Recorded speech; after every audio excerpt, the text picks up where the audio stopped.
I'll skip a page or two. We spotted our first moose. It was a big bull, it was a big rat, and we were very curious. It just looked at us. We broke camp after lunch and loaded up the boats. We had a lot of river to run in the next few days, and Scott found no signs of elk around our camp. That we could just wrap up our camp and float down the river till we found a new one seemed to me amazing and miraculous. We could do this day after day until we reached the lower vehicle. If the river didn't do us in, it would be our greatest ally. That second day, under the bright October sun, the river seemed to shrink to its real size, or perhaps its hazards were more visible, and I'd learned better how to stay out of trouble. I found myself rowing with one gray palm along a swirling, tumbling stream that seemed more mischievous than treacherous. We found a subalpine meadow and decided to pull out and camp there. We cooked our first hot meal, sausages on a blackened grill, canned corn niblets heated in a pot, and spuds in foil tossed into the coals. The sun sank early, and the frosty air moved in, but this time we were ready for the cold. If my memory serves me, on the following morning, Scott and I set out to check the edges of the meadow for elk scat. We walked the perimeter together and returned to our camp by crossing the river in our rubber boots. Our tent was set back about 50 yards from the river, and we had to walk up a small, steep grade to see it. But what we saw was a huge bull moose with its nose to the entrance of our tent. Perhaps we had approached him downwind, and no doubt the roar of the stream had disguised the sound of our rubber boots on the gravel.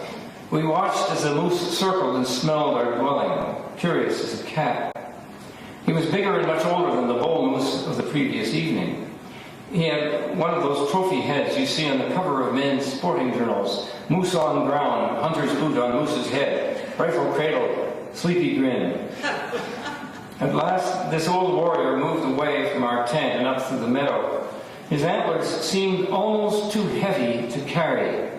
He was ambling meditatively, as though wondering what aliens had landed in his favorite feeding grounds. The next time we looked around, he had circled us and wandered up into the trees, where he was gazing down at us like the moose of the previous evening. He stayed there for a long time. We looked all over for signs of elk and found only scat and old tracks. Down by the river, however, close to our camp, we found the enormous track of a grizzly, quite a fresh imprint, and that was enough to send us down the river once again. After no more than 2 hours of running the wild hay, we found another meadow with a great deal of muskeg on one side and some sparse, dry woods on the other. When we had set up a camp, Scott suggested that we split up. He would cross the river, skirt the muskeg, and explore the ridge beyond, where the grass looked sumptuous. Wild hay, I guess you'd call it. I would explore the wooded side and look for fresh scat.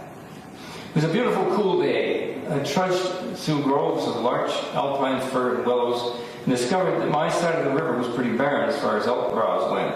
So in my rubber boots, I too crossed the river.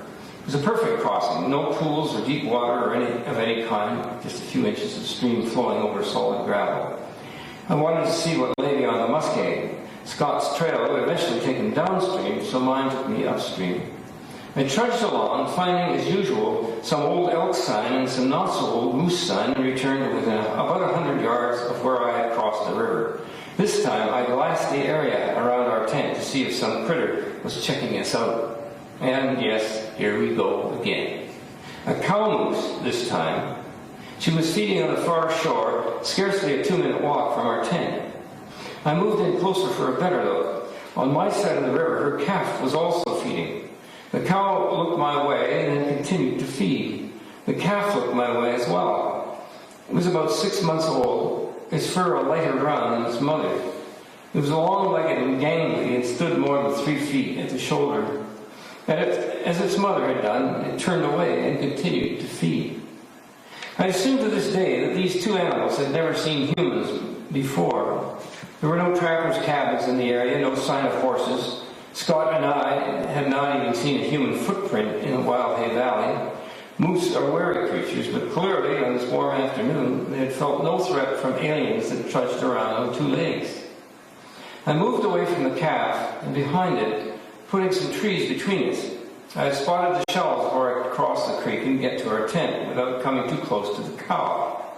I skirted the trees and went down to the creek, and there, again, was a calf, perhaps 3 yards in front of me. It must have wandered over. It seemed to realize that I was merely attempting to cross the creek. I peeked through the branches of the nearest pine and saw the mother. She was looking my way, but then she went back to her browsing. I walked as if to go past the feeding calf, put my rifle in my left hand, and reached over and touched the calf on the back. I don't remember why I needed to get to our tent or whether I even crossed the stream. I think I might have just reversed directions and walked away from the stream and the 2 feeding moose.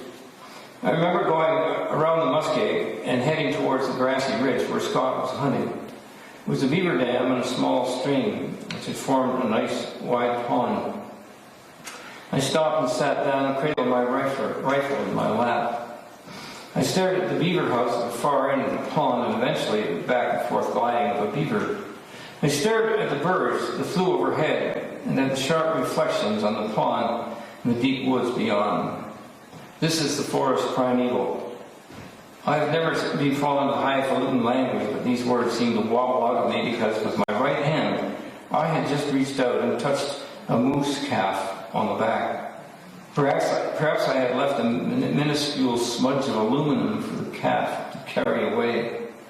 I gazed for a long time at the beaver pond, trying to think like a hunter.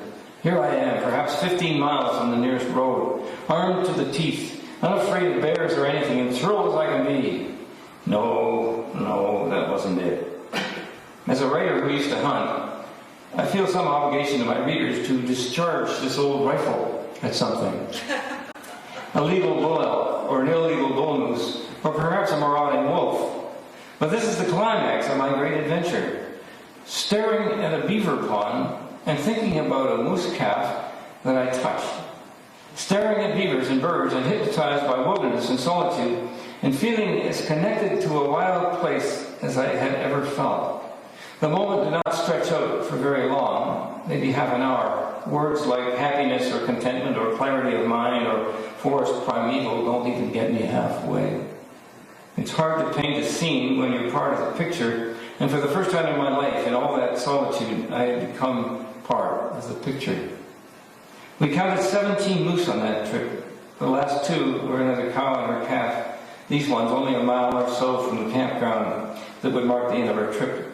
When the cow spotted us, she and her calf ran for the woods. The cow was loping away on 3 legs and doing an admirable job of it. One of her hind legs swung uselessly by her side, perhaps casually from a hunter's bullet. I will never forget the contrast between these wary campground moose and the placid, curious creatures we had seen in the deeper wilderness, those great innocents who presided over a perfect